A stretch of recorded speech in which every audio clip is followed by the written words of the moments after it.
Okay, welcome back, dear viewers. We're going into part three of the deep dive into magic of Lamentations of the Flame Princess. Last week we did clerics and clerical magic. We're basically in the tail end of my deep dive of the main book, and magic users play a particular important role in the game. Um, if you're new to the channel, what this channel is really going to be about is diving into offbeat alternative games. I play them. I record my sessions so you can see me playing them, and then I comment on them. I'm not a big fan of flip through reviews, and I'd rather talk to someone who I know has played the game and has thoughts on it. And I've been doing Lamentations as it is one of my favorite games, and magic is important. I started 2 sessions ago with the Book of Antithesis, very popular video. I highly recommend you go check that out. But without further ado, let's begin with magic of Lamentations of the Flame Princess. So, as an overview, um, magic in Lamentations of the Flame Princess is described as art, not science. Whereas compared to clerical magic, which is more formalized, magic of the magic user and elf class is more of an art. While the effects may be standardized, I mean it is a game after all. Um, the incantations, philosophical discussions, and gibberish contained in a spellbook is unique to the caster. It's the reason why you need to use a read magic spell to understand what is in, you know, Gandalf's spellbook versus Raceland's, that sort of thing. Um, the purpose of this artistic, I guess, endeavor, harnessing the chaos of magic, is to trigger a dream state within the magic user's mind. I find this very interesting. It's got like again kind of taps into this like quasi Call of Cthulhu sort of horror aspect of what is happening with a magic user, um, and combining it with art, I just think is really interesting, and provides a deeper understanding of what a magic user is. It's not just some guy with a cone hat and a staff. Um, there's something more going on there.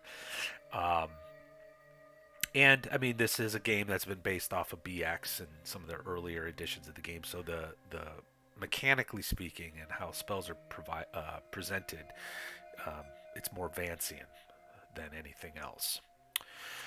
Uh, Basics: you need a spell book, and you have spells per day that can be memorized and cast, contained in the character progression chart at the beginning of the book for the magic user and the elf. To prep a spell, you need 6 continuous hours of sleep before preparing spells, and then you must meditate a number of hours equal to the highest level spell being prepped. So if you have a 9th level spell, it's going to take you all day. um, but it stays in the mind of the magic user until it's cast. So that 9th level spell, don't be casting it willy nilly.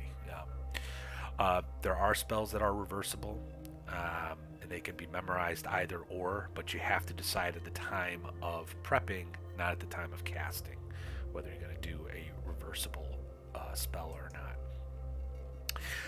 I do like this. So the beginning spells, every spell book contains read magic. So at first level, you're getting read magic and then 3 randomly generated spells. This gives the magic user in Lamentations of the Flame Princess a bit more, I guess, flexibility than what I've seen in other iterations of the game. In fact, I'm recalling one of my favorite magic users that I played recently was in a rules compendium slash Beckme game, and but in that game you start off with 3 random spells. You might not get read magic, and I didn't. I ended up getting arguably three amazingly powerful spells for first level: sleep, charm, person, and light. But it became a goal of mine to find someone to teach me read magic. Kind of annoying, kind of interesting. I think for most people it would have been annoying. I wouldn't have, I didn't mind it. Like I said, it gave me a goal. But starting off with read magic simplifies things, I think, for the magic user. And when you see as we go through this, it's not easy being a magic user. Starting off with read magic is actually a bonus. It's a help, but it's not a huge help. um, Elf only begins play with read magic, and if you go back to the character class videos, Elf can do a lot. They don't need to start off with a bunch of spells. Uh, Read magic, so when they find spells, they can start adding it to their spell books. I think is perfectly balanced. It makes the character class. It's still a tough character class, but doesn't give them so much of an edge that they're overpowered. Um, what I also like is upon attaining a new level, the magic essentially gets a free spell. However, um, they still have to spend the time researching and transcribing the spell. And as you will see later on, it takes a long time. It takes an incredible amount of time to research a spell. Um, so while it's nice that it's a free spell, randomly determined in the spell book, the player and is going to have to basically ask the rest of the gaming group, "Hey, we need to take a break, hold up for a little while I research this, so I can add it to my spell book and use it." Spell scrolls. A lot of similarity here to how a cleric makes spells or transcribes spells into scrolls. Um, like the cleric, they can cast higher level spells using the scroll. Um, However, unlike the cleric, you need read magic because someone else wrote that.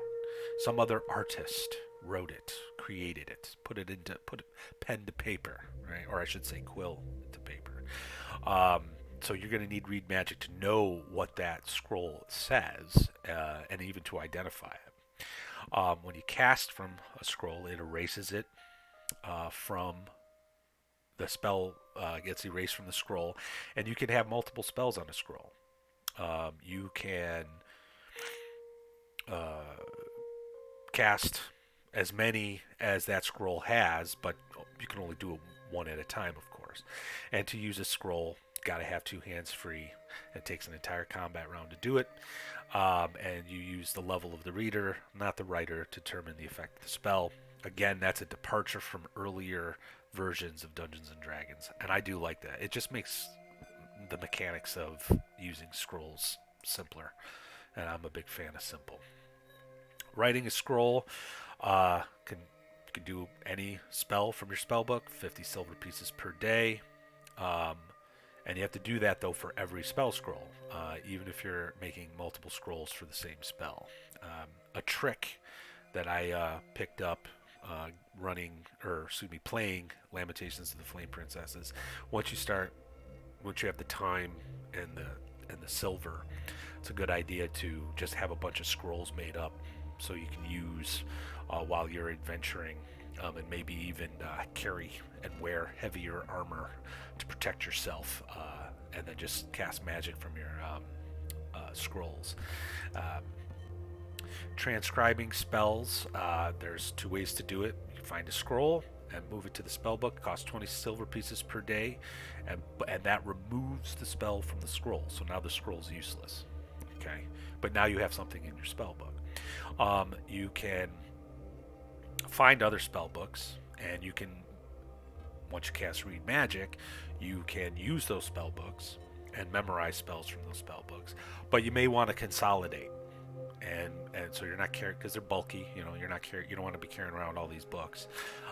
Maybe you do, but you'll have to spend the same amount of time to transcribe it, and that costs 10 silver pieces per day to do so. Like the cleric, you can spend time to research spells.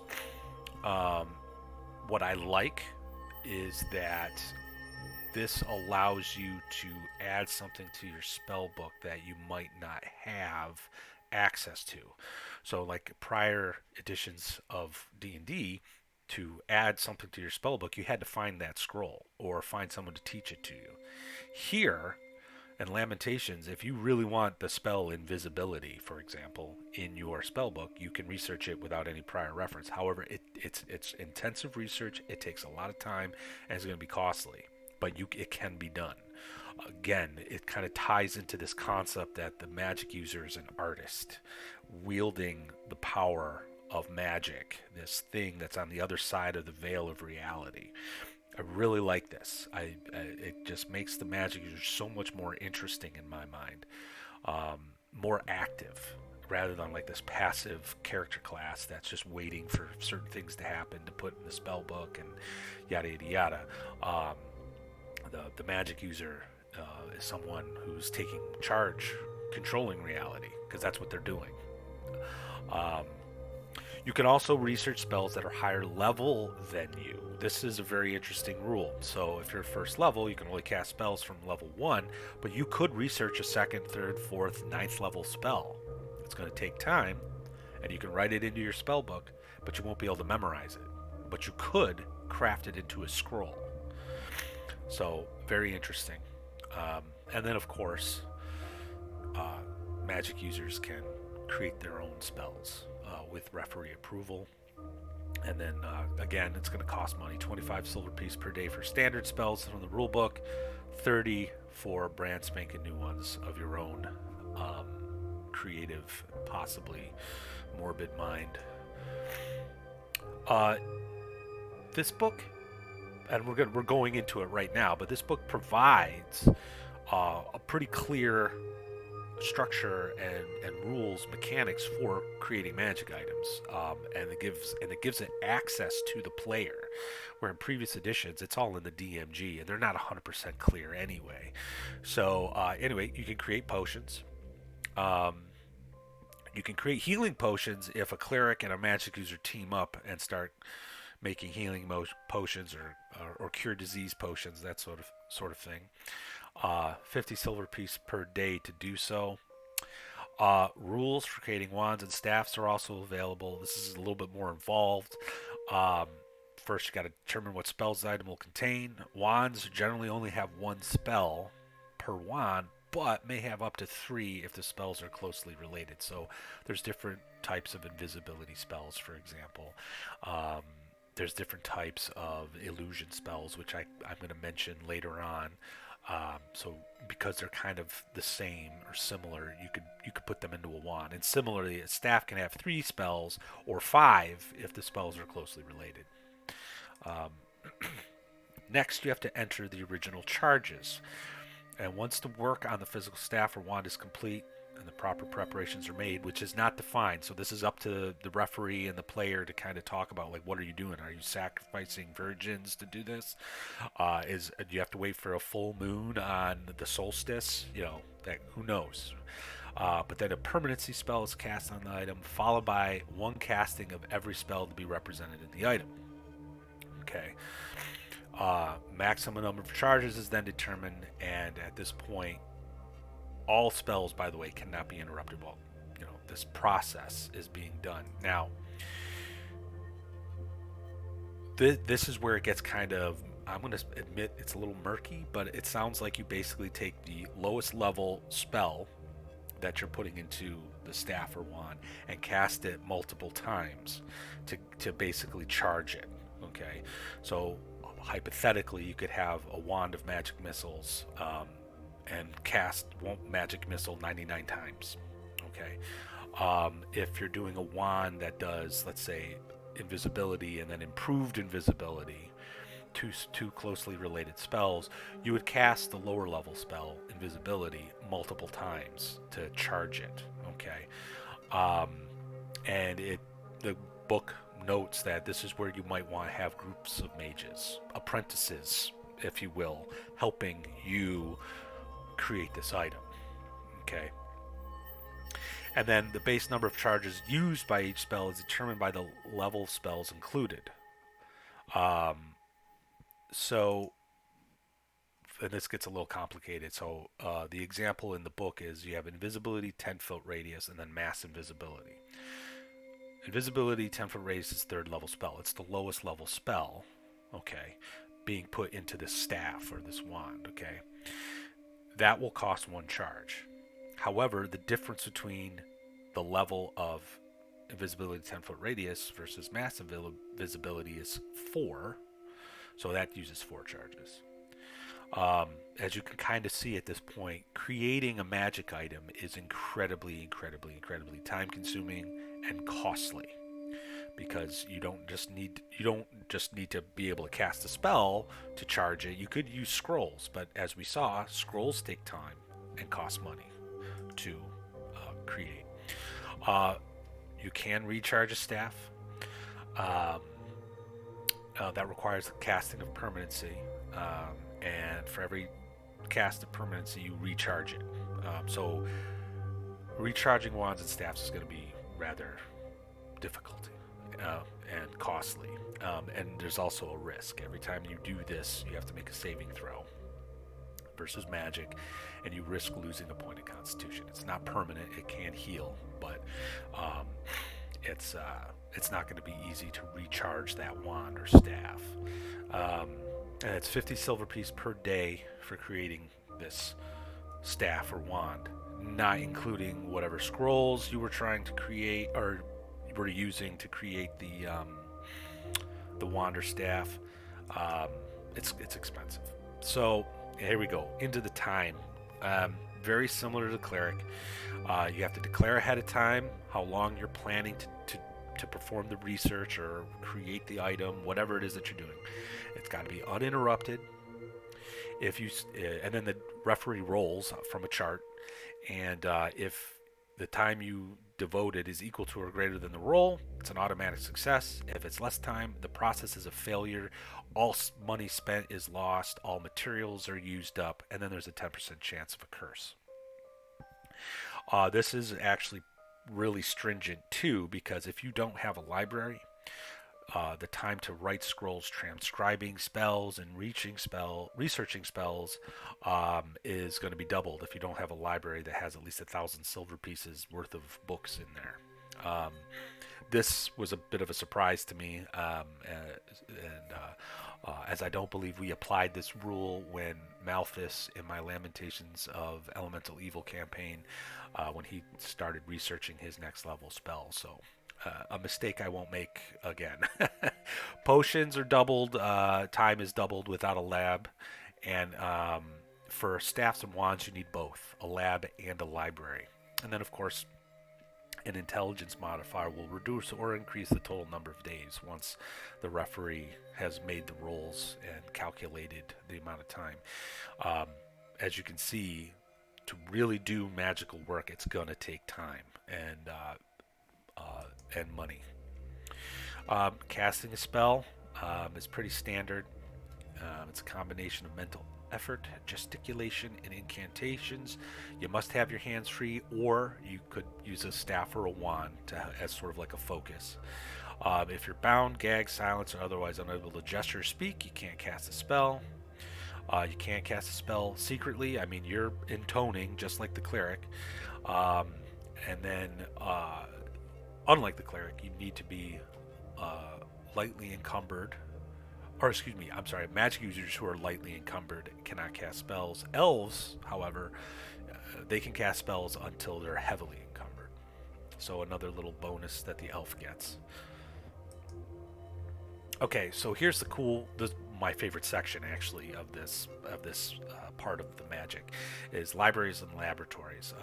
There's rules for them, which I don't recall ever seeing in any prior iterations of the game. So basically, they're ranked by cost, and for every 500 silver piece in value a library is worth, you need 10 foot of square space, and that should actually 1,000 silver pieces for a lab. Requires 10 foot of space. It's non-transportable, and in order to put it together, you're going to need a large city. So Hamlet is not going to be the place for the players to really build their libraries and labs. They're going to have to do some some researching into figuring out how to obtain the stuff needed to build their lab and library. Um, but you can loot it. And discovered labs and discovered libraries can add 1d 100% of the value of the looter's own library. So this is due to possible duplication, different methodologies, and possibly just destruction. Especially if there's a wizard fight.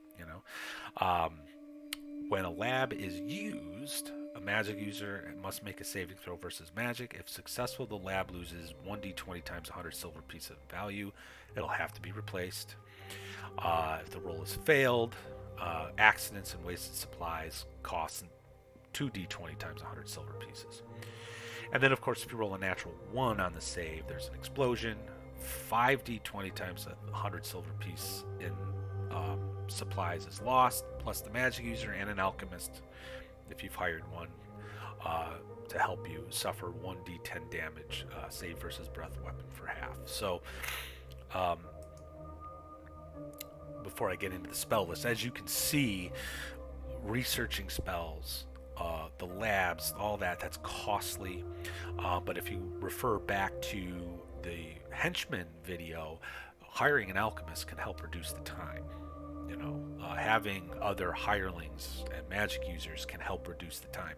So it's all kind of interconnected in this really nice, elegant sort of. This is, if you want to be like the magic user, the magus, it's going to be costly, and that's going to require you to do some adventuring and find the treasure to do it. So spell list. So levels 1 through 9. Very classic Vancian style magic. A lot of the magic in there, if you've played the prior editions of the game, it's going to be very familiar. All spells, like the cleric spells, have a duration, a range, and a spell description. There's not too many offensive spells. The magic, the more fun magic anyway, is the stuff that alters reality to assist the magic user and his or her party, or hinders his or her opponents. There's a real emphasis, I guess, on that. You're not going to see fireball or lightning bolt, okay? But there is magic missile, and it's actually very different from classic D&D. Classic D&D, it's one missile every other level until to a maximum of 5 at 10th level, and it does 1d4 plus 1 damage per missile. Here, it's 1d4 damage per level, and there's new missiles popping up every level. There's an actual book called 666, The Mayhemic Missile Method by Ezra Claveri. I hope I pronounced that right, which I will be talking about eventually, because that book is probably going to make an appearance in my Lamentations of Elemental Evil campaign. That is a book devoted to magic missile. Very interesting. Very interesting what this book does to this spell. It's interesting. Another one that I think is a mirror image in prior editions of the game was like a free pass on a successful attack roll against the mage. Lamentations, it's still possible to hit the mage with mirror image. It's a random roll. So if there's like 4 images, that's a 1 in 5 chance that the mage is actually going to get hit. So that's this a difference. So like while the spells look familiar, there are some differences. So you really need to take a look. There's a illusion magic that James Radji has called, basically it's like this phantasmal force, phantasmal psychedelia, and phantasmal supergoria. It's just like this building off and become more powerful illusion magic. I really like the names. I think it kind of adds and invokes that sort of eldritch horror. And I think there was actually some Giallo film called Supergoria or something like that. I'll have to look it up. But anyway, very cool. Prismatic spray doesn't work very much like the earlier editions of the game. Randomly determines effects that could be significant damage to insanity. I kind of like that. It makes things a little, again, kind of, and it's randomly determined too. So it makes magic It's powerful, and the magic user has some control over it, but not a lot. Um, Interesting new spell called Seven Gates. Basically, it creates a series of doorways that will allow the magic user to travel to various places. I think that's kind of, it has some interesting applications.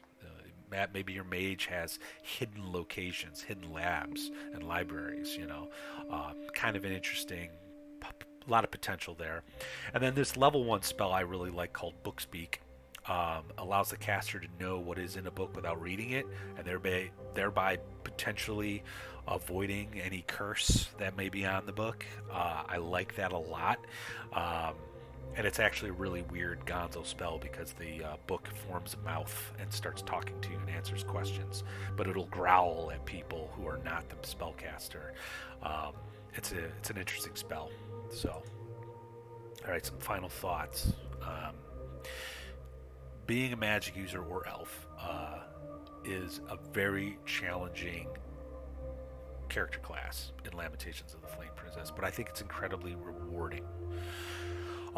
You have goals right out of the gate, and I think that's important for players. I mean, power gamers don't care about goals, okay? But I'm not talking to the power gamers here. I'm talking to people who want to have this immersive experience while playing a role-playing game. And Lamentations of the Flame Princess provides you with goals. Building a lab, clear rules for if you really want a magic staff. That's something you should start thinking about at level 1 and start saving your pennies. Um, Clear goals to develop and find new spells, researching new spells, make your own Bigby's hand or something. It's I think it's very rewarding. It's an incredibly challenging character class.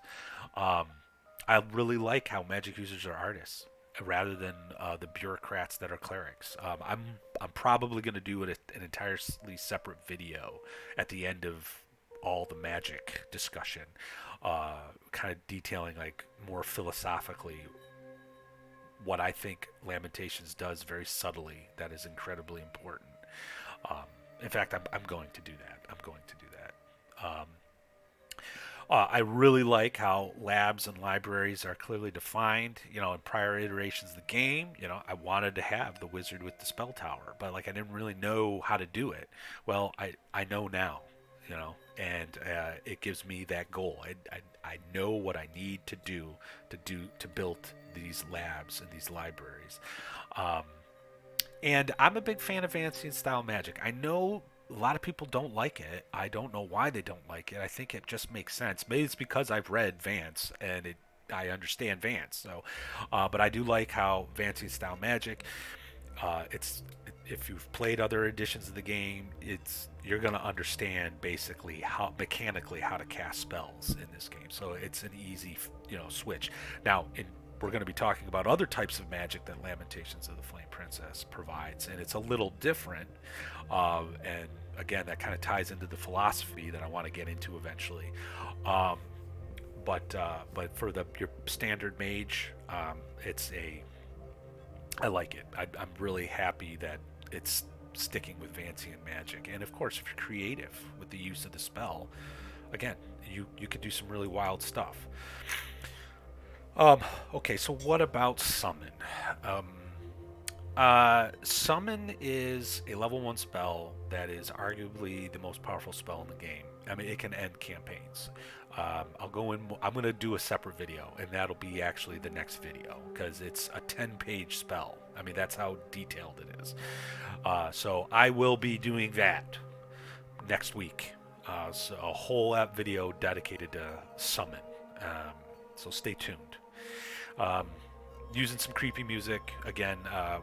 Someone from Neckbeardy recommended I do that to fill the void. So I just wanted to give this guy credit. But other than that, folks, that's all I have. So, dear viewers, thanks for sticking with me. If you like what I'm doing, please hit like, subscribe, and the bell icon. I have my actual play took a break because in America we had our Thanksgiving holiday, but next week Lamentations of Elemental Evil will be started back up. I'm going to be doing a Christmas one shot. I'm still going to figure out the time for that, probably today. And then I am planning on doing a second campaign in 2023. We'll see. I got to figure out what I want to do though. But anyway, uh, that's really all I have. So check out my blog, find me on Twitter, and I will talk to you later. Take it easy.